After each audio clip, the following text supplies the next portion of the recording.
Good day. My name is Enrique Mendez. I'm currently taking Sociology 360, the Sociology of Death of Dying with Professor Guerrero.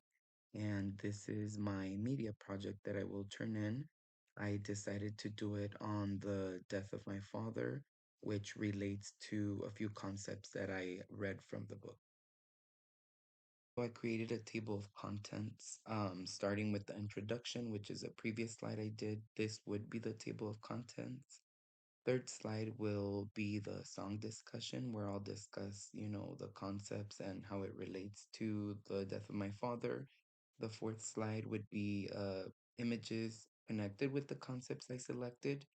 Fifth slide would be the actual concepts, which I chose dying, hospice and palliative care, and end of life issues and decisions.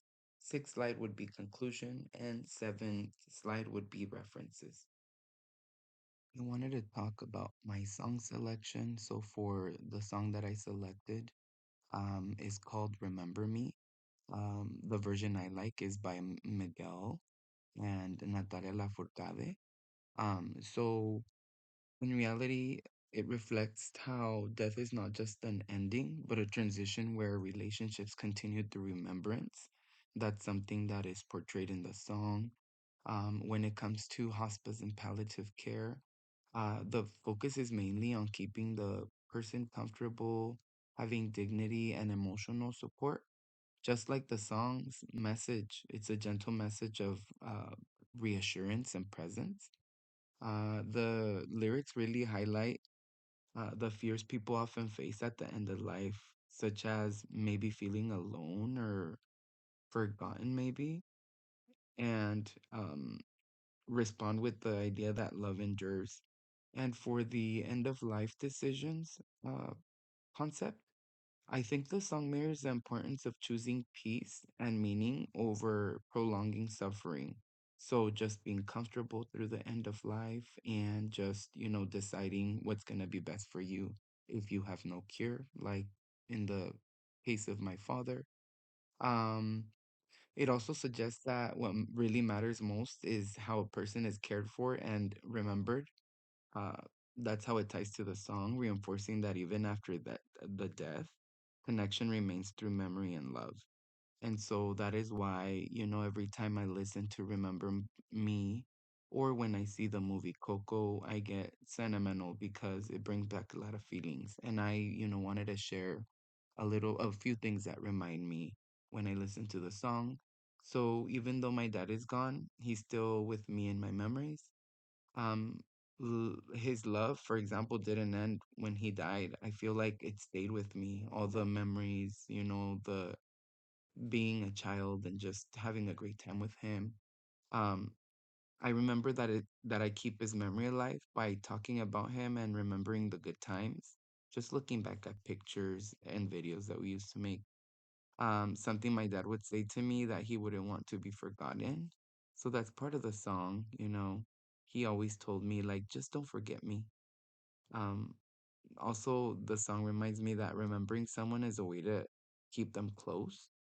And so I have this little pin that I keep next to my bed, and every night before I go to sleep, I, see it, and I feel like, he's still here.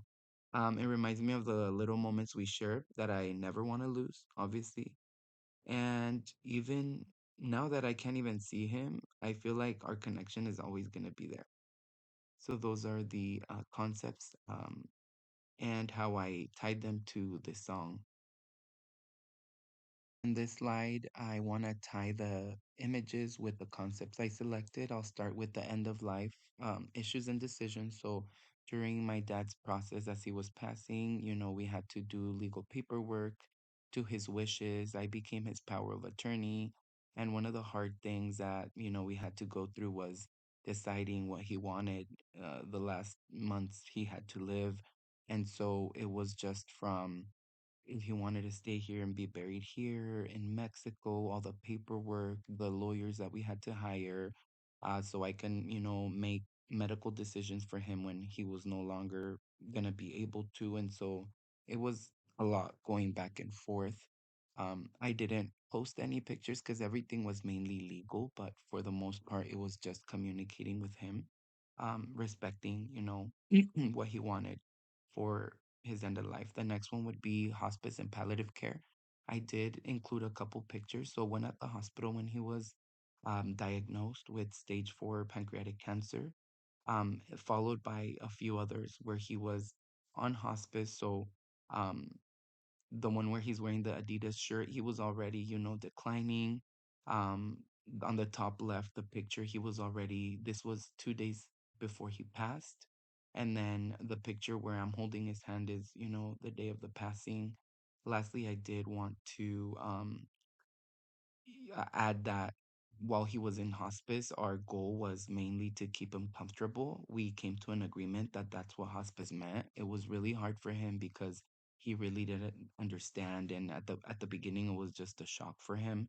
And so, just really sitting there and talking to the hospice team, what was going to happen, what hospice and palliative care um, was about.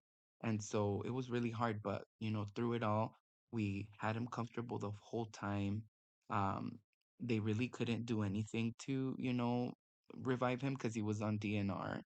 But yeah, the last photo on the bottom right would be of, his funeral and that involved dying. So it wasn't a hard process, but I feel like these were the concepts that most related to the song of my choice. And then this is the images that I can tie to um, the concepts as well.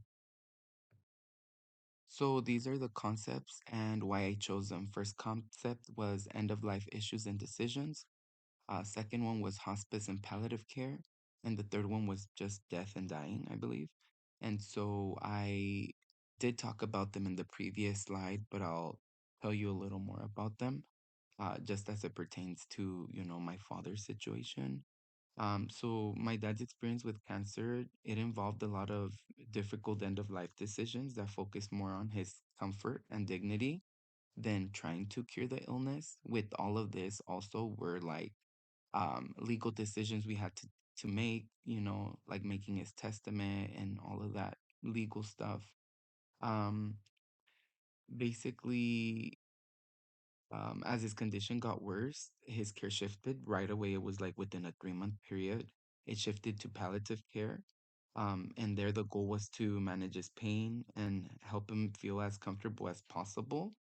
Um, Eventually, from there, he entered into hospice care. And this was like within 2 weeks, I would say, because he just started declining so fast.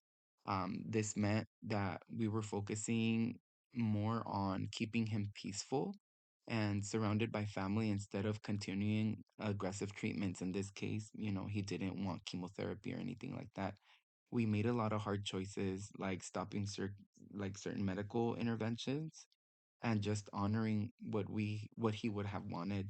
In the end, when he passed, it was just mainly about making sure he was comfortable, he was respected, and not alone during his final days. In conclusion, I want to state that dying is not a single moment, but it's a process with physical, psychological, social, and spiritual dimensions.